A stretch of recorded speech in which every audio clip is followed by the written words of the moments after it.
Hello, everybody. My name is Jörg Riekermann, and I'm giving this presentation on behalf of an interest group who organized a workshop on combined sewer overflow assessment at the Sewer Processes and Networks Conference in 2019. And I would like to report on the results of that workshop and ongoing developments on the assessment of CSOs and a growing need for evidence-based compliance assessment and future regulation. I brought you an image of a combined sewer overflow, and you can clearly see that with this more or less diluted raw wastewater which is being discharged into our rivers, that's a clear evidence of pollution just from this picture without measuring any water quality parameters. The question we had in 2019 was like, what do we know on the pollution from CSOs, let's say on a large scale, right, on a country scale, on the European scale?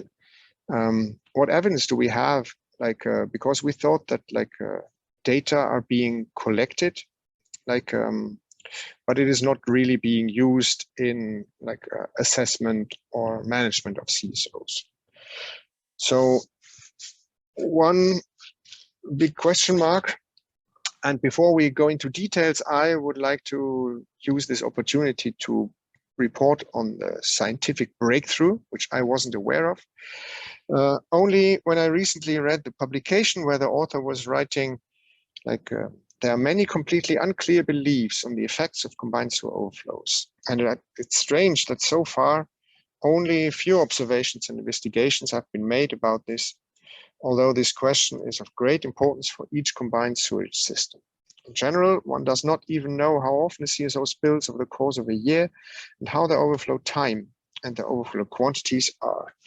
And that comes from a publication from 1915 from Georg Engberding, who did monitoring of combined sewer overflows in Germany. And he was doing monitoring on 1 year at the CSO tank of Essen-Frohnhausen. And he was using self-recording rain and level gauges, which looked more or less like this. So a strip of paper and a pen and a clockwork, which turned it. And with this basic technology, he was able to record water levels, which you can see here in blue, and rainfall, which you could see in gray. And one of the conclusions he made is that CSO tanks significantly improve the wastewater treatment of the entire system, but that from the examination of the single CSO, one cannot directly infer to others, and that one always depends more or less on estimates. That was 100 years ago.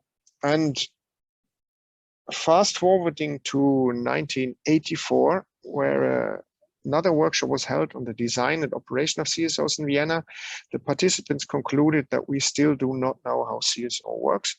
And in relation to the Engberding work, they say 70 years later than Engberding, this publication can be transferred almost literally to the technical discussion on stormwater treatment. So with few exceptions, one knew what was going on, but on a widespread basis, and especially regarding operation, one was more or less blind in terms of functioning of that infrastructure.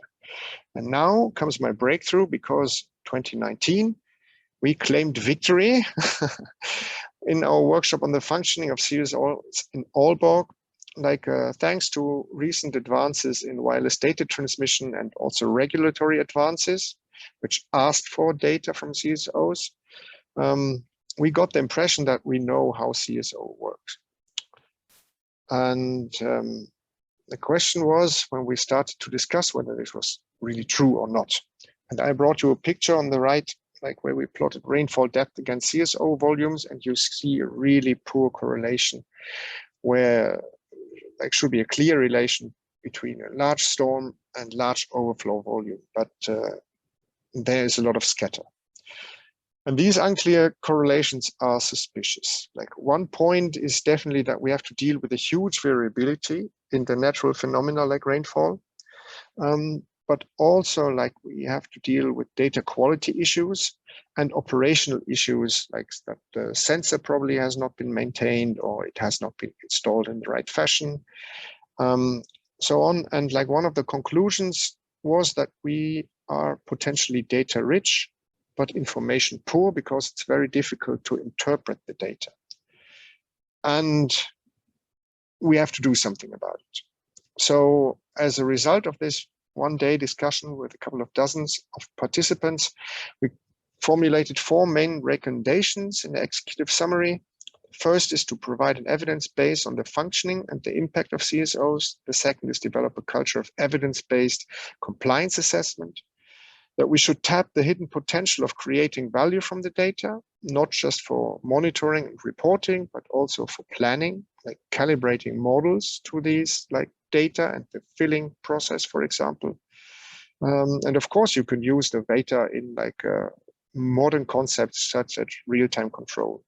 And the last part was to address non-technical issues. And if you're interested, you can find the report in our Zenodo community. Like one result from the workshop regarding providing the evidence base was that we asked the participants what are current barriers against data sharing. And most of the participants strongly agreed that the blue and the green part, which point to lack of funds at the utilities and lack of knowledge at the data owners, are more important than concerns about data confidentiality, or that like there are fundamental issues on what data and metadata would be most useful to share, for example, the red graph. So in terms of conclusions from the workshop, like the general gist was that non-technical issues in CSO management are more important to make the data available and to improve the situation. And since then, 2 years ago, like we are really satisfied that we see some real advances. One example which struck me quite a lot is an example from the UK, where an NGO like asked for the publicly, or asked the government to make the data of the spill activity which they gathered public, and the NGO published a map where they just mapped the spills, and you can look at the duration and the number of spills. And if we pick one out, at one wastewater treatment plant, the CSO spilled 255 times for a total of 5,000 hours, which corresponds to 7 months of spilling raw sewage into the environment. And like a second example is like that there is ongoing activities into CSO alerts. On the left side, an example from the US, where utility is mapping like the overflows and having color indicators on a web page. Gray is uncritical, like and orange is like a past overflow, and red is like current overflow. On the right side, you can see an example from Thames CSO alerts, which does more or less the same thing on Twitter. So users which want to go kayaking can be informed whether it's like safe or not. And a recent initiative from our group is the CoUDLabs project, which is short for Collaborative Urban Drainage Research Lab Communities. And what we would like to do as one task is to collect data from early adopter utilities in a joint database, which should ultimately support the Joint Research Center in ISPRA in testing their screening model regarding CSO impacts, and ultimately should contribute to European guidelines.